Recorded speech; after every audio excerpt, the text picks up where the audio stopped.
All right, so you ready to break down one wild game? Oh, yeah, let's do it. We're going deep on this Eagles-Commanders matchup. It was a classic NFC East rivalry game that had a little bit of everything. You had lead changes, huge plays, and then even a last-second field goal that could have sent it to overtime.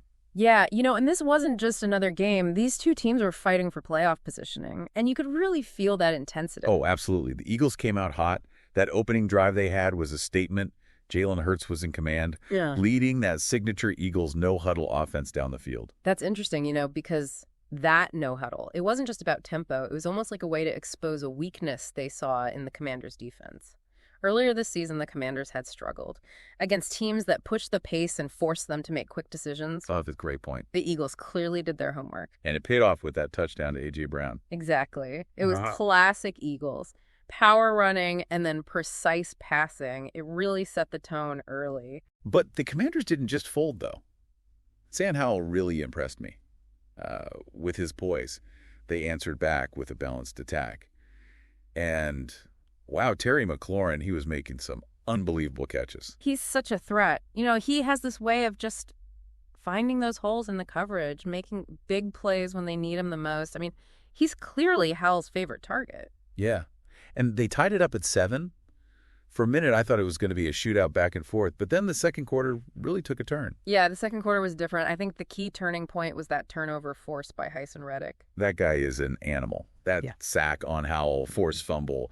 Fletcher Cox recovers it deep in Commander territory. That was a huge momentum swing for the Eagles. Oh, yeah, it was more than momentum. It was field position. You give a team like the Eagles a short field like that, they're going to make you pay. Yeah, and that's exactly what happened.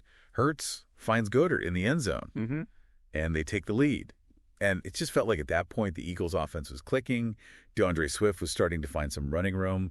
And then you got that duo of Brown and Devonta Smith making big plays. Yeah, they have such a balanced offense. It makes them so hard to defend. They can attack in so many ways. They really keep you guessing. And that variety led to another field goal, putting them up 17-7 at the half. But it wasn't just their offense. The Eagles' defense also made some big changes in the second quarter. They started dialing up the pressure more, which forced Howell into quick throws. It really disrupted the Commanders' rhythm. So halftime arrives. Eagles with that 17-7 lead. You'd think the Commanders are feeling the pressure. But what they did in the third quarter surprised me. Yeah, it was like they flipped the switch. They went to a completely run-heavy attack. Yeah, it was like a different team. Brian Robinson Jr. was pounding the ball, wearing down that Eagles defense. It seemed like a smart move, especially given how much the Eagles have struggled against the run this season. It was, and that's when play action becomes so effective. Just so everyone knows, play action is where the quarterback fakes a handoff to the running back before throwing the ball. It's meant to fool the defense into thinking it's a run, which creates those open receivers downfield. Oh, yeah. It totally worked. They had that Eagles defense thinking run.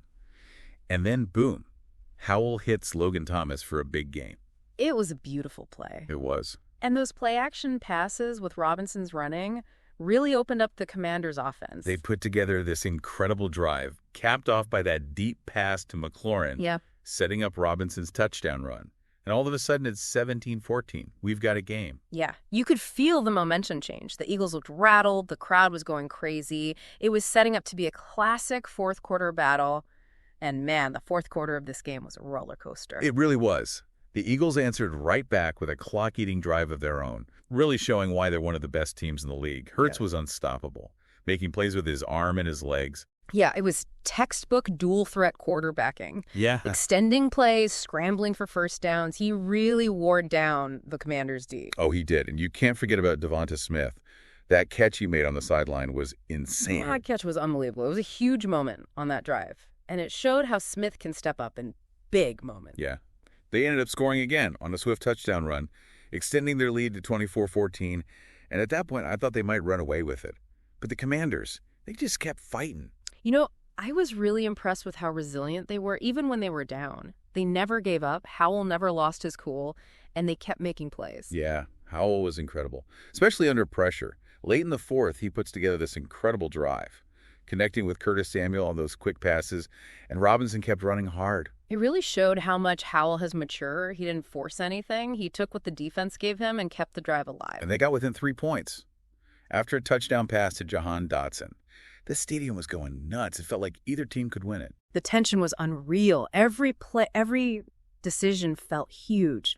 Both coaches were making some really smart moves. It was like a chess match. I loved watching that back and forth. With time winding down, the Eagles tried to run out the clock. Yeah. But the Commanders' defense held strong and forced the punt. That was such a big stop by the defense. It gave Howell and the Commanders one last chance to tie the game. Man, what a finish. With just seconds left, Howell gets them in field goal range. He really stepped up as a leader and rallied his team in a big moment. I thought for sure they were going to tie it and send it to overtime. Me too. That kick went wide right, and that was it. Eagles win 24-21. I bet it was silent in that stadium after that missed kick. It had to be heartbreaking for the Commanders.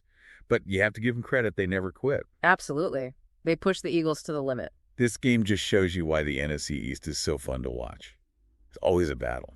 Anything can happen. That's one of the most competitive divisions in football. And games like this are why. So what were your biggest takeaways from this one? What really stood out to you? I think for the Eagles, it confirmed what we already knew. They're a Super Bowl contender. They have an explosive offense, a good defense. And in Jalen Hurts, they have a quarterback who can win in a lot of different ways. Oh, he's the real deal. He is. But they did struggle against the run. That's something they'll need to work on because teams are going to try to exploit that. Yeah, for sure. Yeah. How about the Commanders? What did this game tell you about them?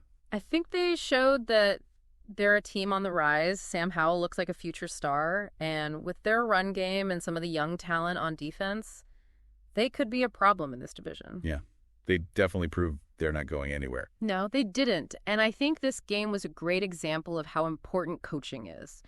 Both teams made big adjustments throughout the game, and those decisions really affected who won. You're right. Like when the Commanders switched to that run-heavy attack, that changed the entire game. Yeah. And then the Eagles slowed things down and controlled the clock, using Hurts' versatility.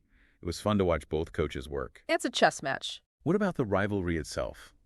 Do you think this is the start of something special between Hurts and Howell? I think it could be. They both have that eats factor. They make big plays and lead their teams. It's going to be exciting to watch them face off for the next few years. I agree. You know, this game made me think about something. We always focus on the stats and the scores.